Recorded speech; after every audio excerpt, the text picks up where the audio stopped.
নমস্কার, আশা করি সকলে ভালো আছেন।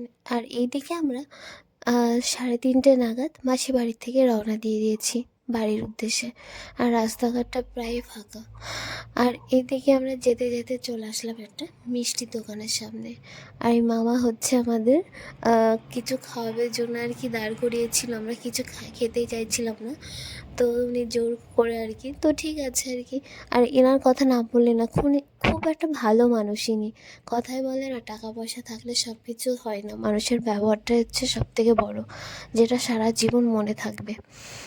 তো যাই হোক, কথা বলতে বলতে আমরা আইসক্রিমটা খেতে খেতে এই যে মেজো মাসিকে নামিয়ে দিয়েছি। এবার হচ্ছে আমাদের রাস্তায় উঠে গেছে।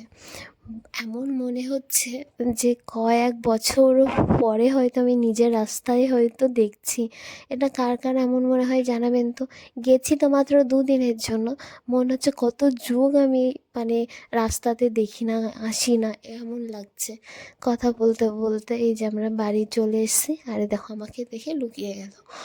তারপরে এই যে নসুদা রাস্তায় ছিল, আমাদের দেখে চলে এসে বাড়িতে। আর কিছু সময় রেস্ট নিয়ে দেখুন কত এনার্জি, যে কী কী নিয়েছি সব কিছু আর কি দেখাতে বসে গেছি সবাইকে। তো প্রথমেই দেখলেন একটা ব্যাঙ্গেল নেওয়া হয়েছে। আর এই যে মালার পুরো সেট আর কি, এটা আমার ছিল না। তো তারপরে যে পালসের হচ্ছে একটা কানে নেওয়া হয়েছে। আর এইগুলো ছিল না ঝিনুকের তৈরি, তো আমি নিয়ে এসেছিলাম 6 পিস। 2 পিস হচ্ছে বোনকে দিয়ে এসেছি, আর এই দিকে আমি 4 পিস নিয়েছি। আর এটা ছিল সেজো মাসি দিয়েছিল। আর এই ব্যাগগুলো না মা নিয়ে এসেছিলো 3 বউয়ের জন্য, তো কাকিদের দেওয়া হয়েছিল, তো মাপটাই ছিল তাই দেখিয়ে দিলাম। আর এই ব্যাগটা দিয়েছিল মেজো মাসি আমাদের 3 বোনকে। আর এই জিনিসটা আমি নিজে কিনেছিলাম আমার নিজের জন্য। এটা ছিল নারকেলের খোলা দিয়ে বানানো, বেশ সুন্দর লাগছিল, ওই জন্য আমি নিয়ে নিয়েছি আমার নিজের জন্য। আপনাদের কেমন লাগলো অবশ্যই জানাবেন। জিনিসটা আসলেই সুন্দর লাগছিল।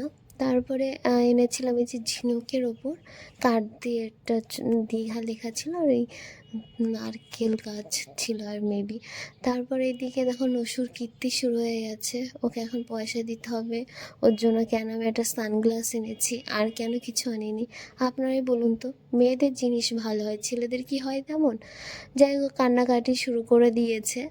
এখন ওকে পয়সা দিতে হবে, তবে থামবে খাবার খাওয়ার জন্য। তো দুগ্গা দুগ্গা।